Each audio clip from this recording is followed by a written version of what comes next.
Have you ever seen a child lose everything they loved in one single moment? Not slowly, not over time, but in a flash so fast the world didn't even have time to breathe.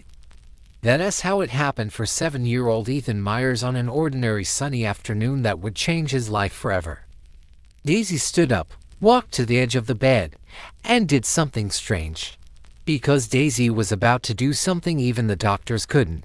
She was about to teach Ethan how to live again, not just walk, but truly live.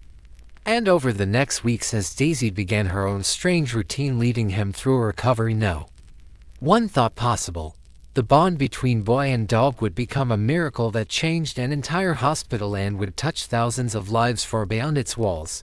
But before the miracle, there was still the mountain. The doubt, the days where it felt impossible, the therapy sessions where Ethan would cry, his small fists clenched in frustration. And always, Daisy would be there, silent, patient, waiting for the moment he'd believe again. She placed both her front paws on Ethan's legs, not rough, not painful, just gentle, and then she stepped back and sat down. And it all started with a single, quiet moment that no one saw coming. Then she did it again, slowly, carefully, almost like she was showing him something. Ethan blinked at her, his eyes dull, then glanced at his legs.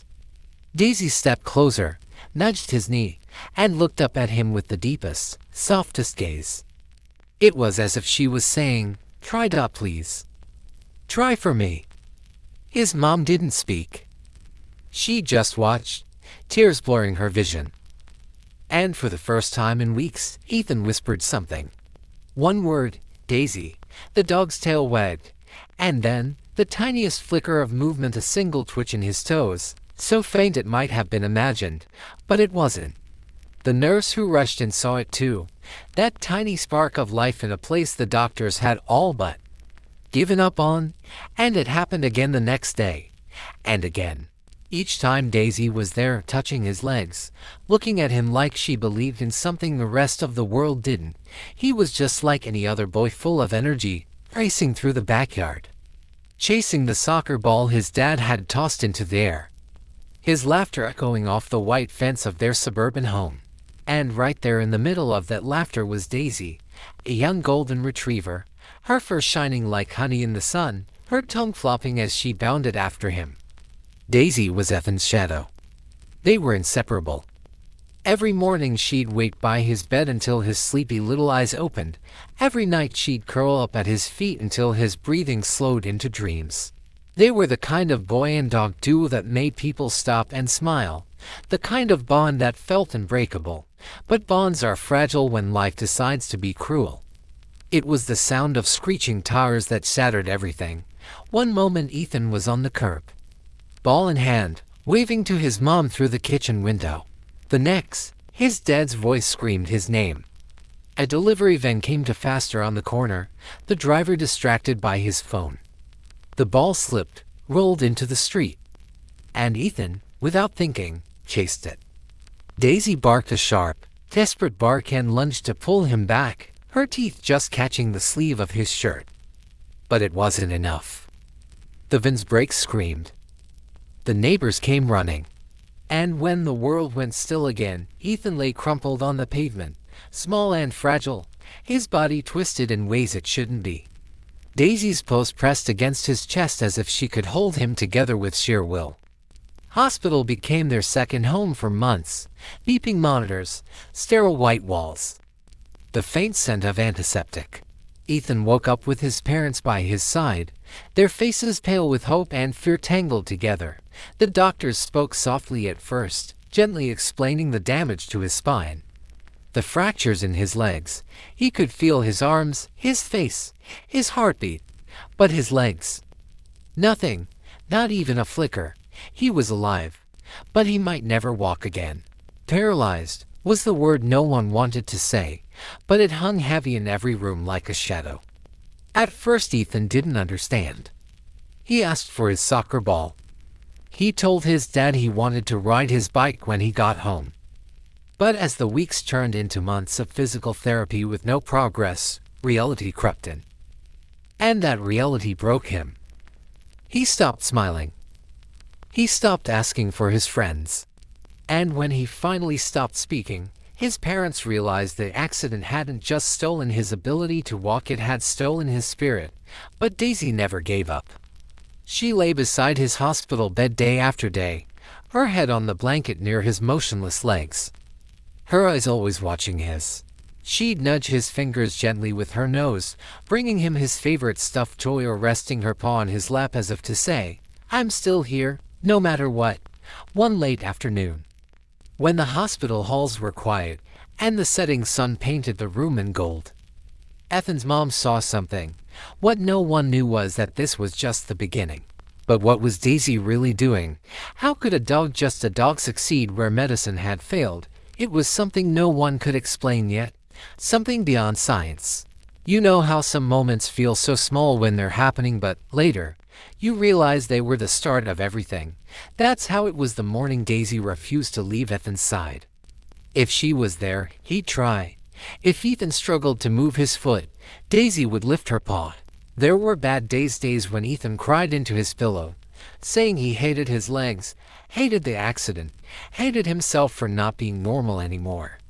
Days where his parents had to step into the hallway just to cry where he couldn't see. Ethan wanted to see Daisy wag her tail. Wanted to see her bounce in excitement every time he made progress. She wagged her tail, jumped gently back, encouraging him to try again, because what Daisy would do next would push Ethan beyond even his wildest dreams. She wasn't just going to help him walk. She was going to teach him how to run again, and in the process, she'd change not just one boy's life but an entire community's. He took another. The nurse uploaded it privately to show the staff, but someone shared it, and within days, millions of people around the world watched a boy who couldn't walk, taking his first steps toward the dog who never gave up on him. Comments flooded in, mothers, fathers, therapists, people who had lost hope themselves. And Ethan, for the first time since the accident, realized something important. His story wasn't just his anymore. It was giving hope to others. The hospital even set up a special program around them, Project Daisy, the nurses called it. They documented every session, every step. And as the weeks passed, Ethan's movements grew stronger. His legs began to support his weight longer. First 5 seconds, then 10. Then a full minute. All while Daisy stood by his side, paws resting lightly against his knees like she was holding him steady. And every single one of those days, Daisy climbed up next to him, rested her head on his chest, and stayed. Sometimes all night. She didn't need to fix him. She just needed him to know he wasn't alone. If he tried to stretch, she'd go. If he managed even the slightest movement, she'd leap with joy and run in small excited circles. It wasn't training. It wasn't command. It was instinct. Like she could feel his frustration and knew exactly how to guide him through it. Nurses began stopping in the hallway just to peek into the therapy room and watch. Other patients wheeled themselves closer, whispering to each other about the boy and the dog who seemed to understand something beyond medicine. It wasn't just progress. It was a connection. One you could feel in the air. He didn't speak much, but when Daisy placed her head gently against his shin, he'd push harder. If she wagged her tail, he'd smile just barely, like someone slowly remembering what hope feels like. Grace wheeled in a small balance bar for Ethan to hold onto. "Let's just see how it feels," she said softly. Ethan hesitated. His hands trembled as he reached for the bar, his legs still weak and sure. Daisy sat on the floor in front of him, her eyes locked with his. And in that moment, Ethan whispered, "For you, Daisy." He pushed down with his arms, his legs shaking. It wasn't graceful. It wasn't strong, but it was movement. And then slowly, painfully, but undeniably he stood. His feet were on the ground, his knees locked, and for a single breath, Ethan was standing. The room went silent. No one moved. And then Daisy barked again. One sharp, joyful bark that made Ethan smile for the first time in months. He fell back into the chair almost immediately, exhausted, but he laughed. A small, weak laugh, but a laugh. One afternoon, the head therapist, a kind woman named Grace, decided to try something different. "Let's make this about Daisy," she told Ethan. "She wants to see you move. Can you show her?" Daisy stood just a few feet away, her eyes locked on his, and for the first time since the accident, Ethan lifted his left leg, not much, just an inch, but enough to make Grace gasp and his mom cover her mouth. Daisy barked, not loud, just one short, triumphant bark that echoed in the room like a celebration. That bark, it changed something, because Ethan didn't stop. He tried again, and again, little movements, tiny victories, and Daisy matched him every step, wagging her tail, leaning forward, inch by inch, like she was pulling him toward life. It was quiet in the hospital room. The kind of quiet you only hear when the world is holding its breath. The nurses had just finished checking his vitals. His mom sat in the corner with a book she wasn't really reading, and his dad was in the hallway taking a call. Ethan sat in bed staring at the blanket, his legs still, his eyes empty. That's when Daisy moved. She jumped gently onto the bed, curling her body along his side, her head resting on his leg. You ever watch a sunrise after a storm? How the light feels different, softer, but somehow stronger. That's what it felt like the first time Ethan stepped outside with Daisy after months of staring at. The same for hospital walls. The air was cool, carrying the smell of fresh rain.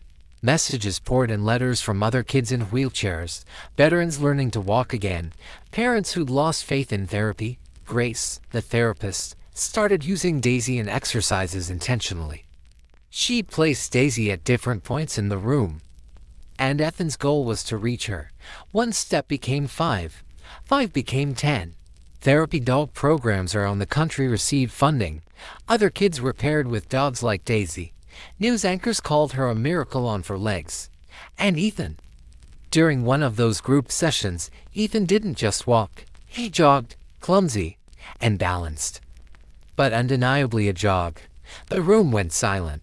Daisy barked, spinning in excitement, and Ethan just laughed. That was the moment he realized he wasn't just going to get better. He was going to run, and Daisy, she was already teaching him how. He started believing that maybe he could do more than just recover. Maybe he could help. So he and his parents made a decision that would change everything. They partnered with Grace and the hospital to create Daisy's Steps, a program to pair therapy dogs with kids facing mobility challenges. The first session had 3 children, then 6, then 12. And every time Ethan showed up, not as a patient this time, but as someone to encourage. He'd sit with the kids and tell them, "I was just like you. I couldn't walk, but Daisy taught me how to try." He went from using the walker, to crutches, to finally, one day, just his own shaky legs. The first time he walked across the therapy room without holding onto anything. Daisy barked 3 times in quick succession, then circled him like she was throwing her own celebration parade. One final, incredible moment that would prove to Ethan, to his family, and to the world that healing isn't just about muscles and bones, it's about love, trust, and the courage to keep going even when you think you can't. And when that moment came, it would move everyone who saw it to tears. The nurses clapped. Ethan laughed so hard he cried. And through it all, Daisy stayed steady, never rushing, never overwhelming him, just being there. "Your boy reminded me why I keep trying," one wrote. It was the first time Ethan would appear in front of a crowd since the accident. He was nervous, terrified, actually. What if he stumbled? What if his legs gave out? But when the day came, Daisy was ready. She wore a tiny vest with a patch that said Hope Walker. And as Ethan stood at the edge of the stage, staring at the rows of people waiting to hear his story, Daisy did something simple but powerful. She sat by his side and leaned gently against his leg, grounding him, reminding him she was there. Ethan took a breath, stepped forward, and the crowd gasped, not because he was perfect, but because he was trying. He walked those few steps across the stage, slow, steady, with Daisy keeping pace beside him. When they reached the podium, the entire room erupted into applause.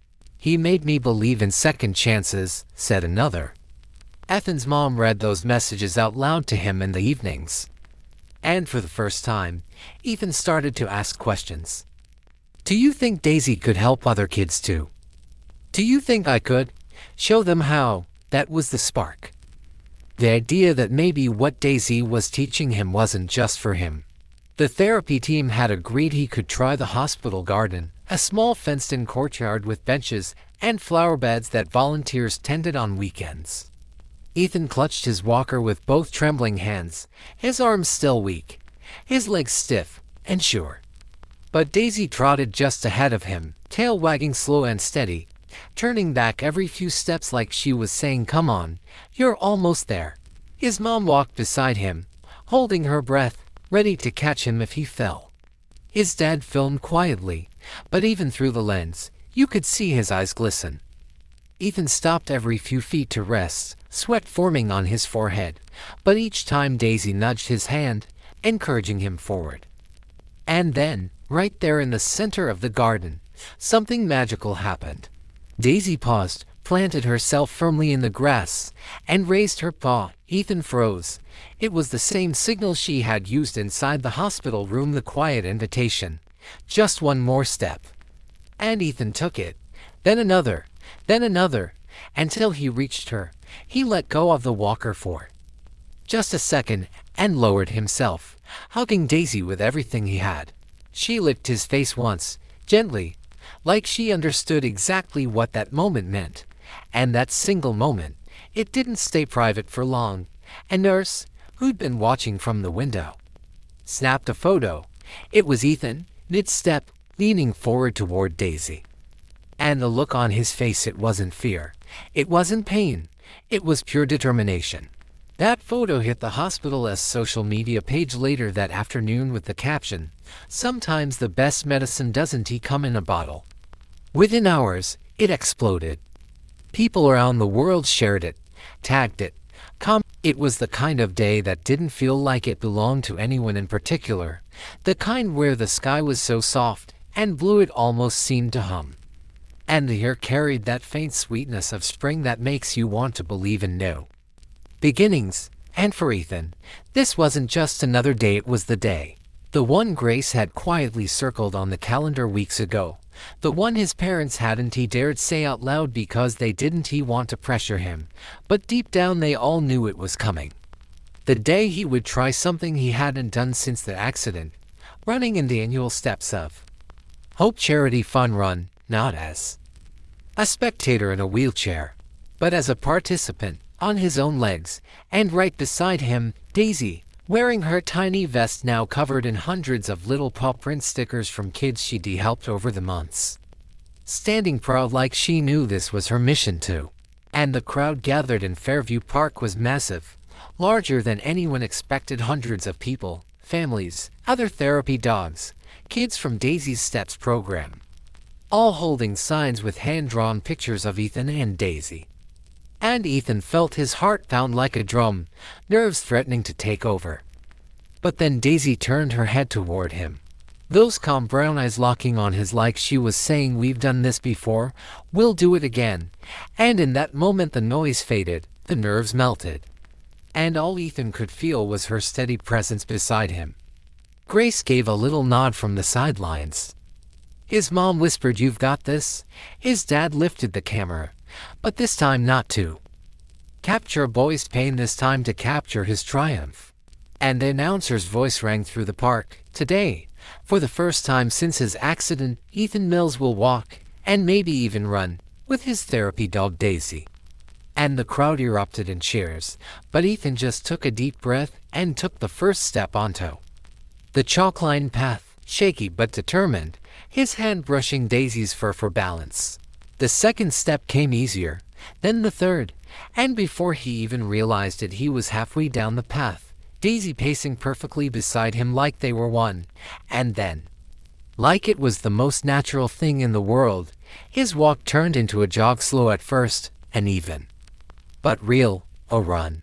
And the sound that came from the crowd wasn't just applause, it was a roar, a wave of hope and disbelief all at once. People crying, strangers hugging, kids yelling, "Go Ethan, go Daisy." And halfway down the track something even more beautiful happened. The other children from Daisy's steps, some still on walkers, some in wheelchairs, some just starting to take steps like Ethan once did, joined him. And suddenly he wasn't alone.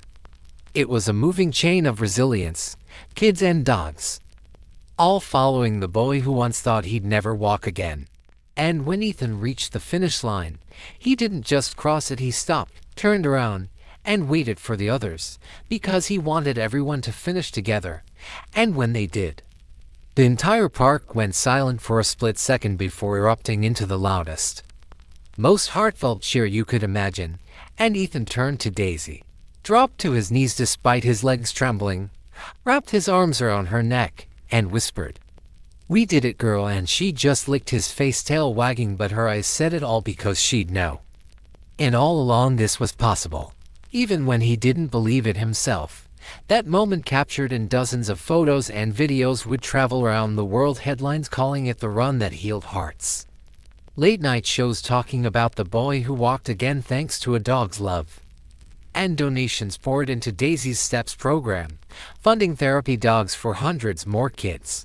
But the real magic wasn't in the cameras or the applause, it was in what came after, and the quiet changes, like the way Ethan started helping Grace train new therapy dogs, or how he volunteered to visit other kids in hospitals to show them what was possible, or how Daisy became not just a therapy dog but the face of hope for an entire community. Years later, when Ethan would tell the story, he wouldn't talk about the accident, or the pain, or even the finish line. He'd talk about the very first day Daisy walked into his hospital room and nudge at his hand, silently telling him, "You're not alone," because that's where it all began. And if you've ever doubted that an animal's love could change a life, let this story remind you. Sometimes the most powerful medicine isn't found in hospitals or prescriptions. Sometimes it is found in the soft paw of a dog who refuses to give up on you even when you are ready to give up on yourself. And as Ethan and Daisy walked back through that park hand and paw